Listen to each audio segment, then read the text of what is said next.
Assalamualaikum warahmatullahi wabarakatuh. Selamat berjumpa kembali dalam video pembelajaran tatap muka ke-6. Ada 4 hal yang akan kita bahas dalam hak menguasai. Yang pertama adalah hak menguasai, yang kedua fungsi dan hak-hak yang timbul dari besit, yang ketiga adalah besit atas kebendaan bergerak, yang keempat cara berakhirnya besit. Yang pertama adalah hak menguasai. Hak menguasai adalah hak seseorang untuk menguasai atas hak kebendaan. Sedangkan fungsi dan hak-hak yang timbul dari besit adalah gugatan penguasaan itu hanya dapat diajukan di pengadilan negeri apabila ada hal yang memang harus digugat. Kemudian kalau kita lihat pada pasal 550 KUH Perdata, di sana dinyatakan bahwa syarat-syarat untuk menggugat karena adanya gangguan atas suatu penguasaan hak kebendaan. Yang pertama adalah penggugat itu harus orang yang memang membesit atas benda itu atau yang menguasai atas benda tersebut. Yang kedua adalah adanya gangguan dari pihak lain.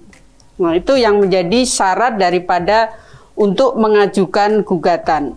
Sedangkan isi tuntutan ataupun petitumnya dalam gugatan itu adalah yang pertama, pernyataan hakim bahwa penggugat adalah orang yang menguasai atau membesit atas benda tersebut. Yang kedua, perintah hakim agar menghentikan gangguan terhadap orang lain. Yang ketiga, pemulihan dalam keadaan semula. Yang keempat, meminta pembayaran ganti rugi.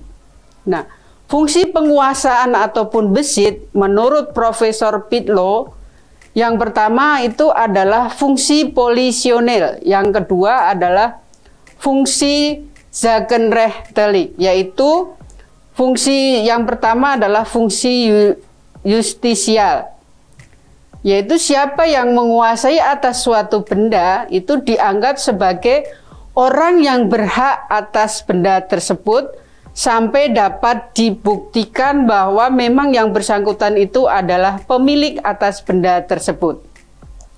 Kemudian dalam hal ini hukum akan melindungi keadaan bahwa siapapun sebenarnya yang mempunyai hak milik atas benda itu. Nah, siapa yang merasa penguasaannya diganggu oleh orang lain, maka yang bersangkutan berhak mengajukan gugatan melalui pengadilan negeri. Ini adalah merupakan fungsi justisial. Nah, sedangkan fungsi daripada zakenrechtelijk adalah penguasaan atas suatu benda itu hanya atas benda milik orang lain. Penguasaan ini berlangsung secara terus tanpa adanya gangguan dari pemilik sebenarnya. Nah, setelah lewatnya waktu, maka penguasaan akan berubah menjadi hak milik melalui lembaga veriaring ataupun daluarsa.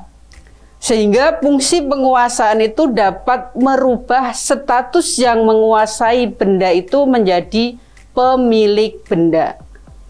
Nah, hak milik adalah hak kebendaan yang paling sempurna dan lengkap. Selanjutnya kita akan membahas tentang besit atas benda bergerak. Besit atas benda bergerak itu meliputi bunga maupun piutang yang tidak atas tunjuk ataupun aan tonder. Maka kepada siapapun yang menguasai dia adalah dianggap sebagai pemiliknya.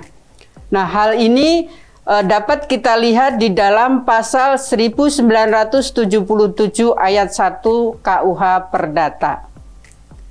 Nah, dalam hal ini tentu saja persoalan mengenai penguasaan benda bergerak sehubungan dengan syarat sah daripada levering. Nah, di sini akan muncul suatu pertanyaan. Apakah benar penguasaan itu sebagai alas hak yang sempurna? Padahal syarat-syarat daripada penyerahan atau levering itu tidak dipenuhi.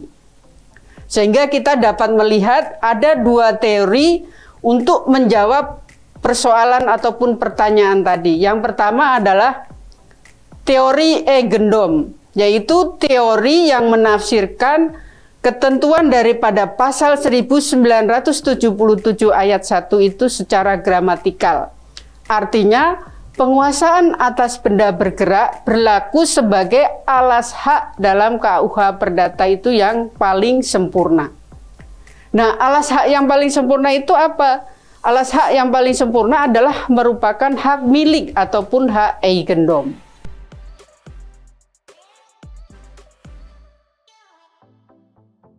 Sehingga penguasaan atas benda bergerak itu sama dengan hak milik. Sehingga dengan demikian, siapa yang menguasai benda bergerak itu secara jujur ataupun together true, maka dia dianggap sebagai pemilik atas benda tersebut, tanpa memperhatikan ada alas hak yang sah atau tidak. Nah, apakah berasal dari orang yang berwenang menguasai benda itu ataupun tidak? Sehingga dalam teori ini menyampingkan dari ketentuan pasal 584 KUH Perdata, yaitu mengenai syarat sah levering. Di mana syarat sah levering itu kan harus ada alas hak yang sah dan harus dilakukan oleh orang yang mempunyai kewenangan untuk menguasai atas benda tersebut. Yang kedua adalah teori legitimasi.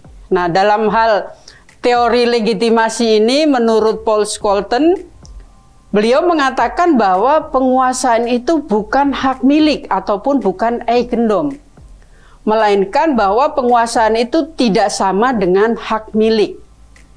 Sehingga di sini penguasaan itu hanya berfungsi untuk mengesahkan orang yang menguasai benda itu sebagai pemilik.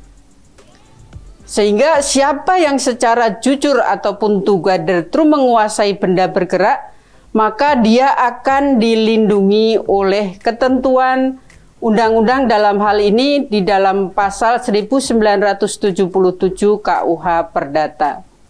Sehingga apabila kita hubungkan dengan pasal 584 KUH Perdata tentang syarat sah levering, maka teori legitimasi ini hanya mengabaikan satu syarat sah levering, yaitu tidak perlu berasal dari orang yang berwenang menguasai benda itu. Sehingga hanya cukup satu, bahwa syaratnya adalah benda itu berasal dari orang yang berwenang menguasainya.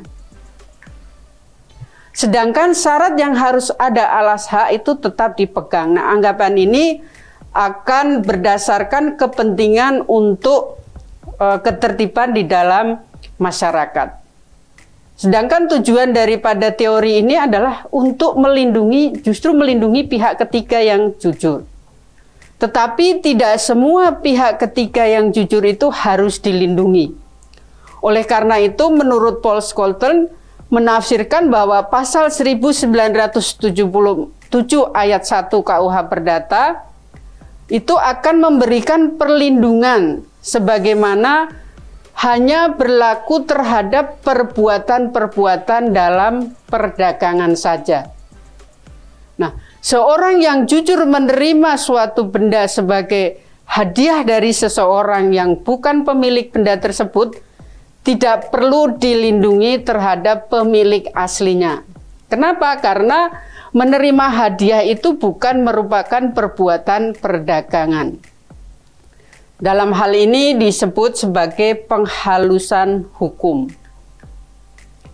Yang terakhir adalah cara berakhirnya ataupun hapusnya besit. Yang pertama adalah kekuasaan atas benda itu berpindah kepada orang lain, baik secara diserahkan maupun karena diambil oleh orang lain. Yang kedua, benda yang dikuasainya itu nyata telah ditinggalkan. Artinya pemiliknya itu sudah menelantarkan hak atas kebendaan tersebut. Sebagai contoh, benda tersebut telah beralih ke tangan orang lain. Kemudian benda tersebut juga sudah ditinggalkan ataupun sudah musnah bendanya atau hilang. karena sudah diambil oleh orang lain. Nah, ketentuan ini dapat kita lihat di dalam pasal 542 sampai dengan 547 KUH Perdata. Demikian, terima kasih. Wassalamualaikum warahmatullahi wabarakatuh.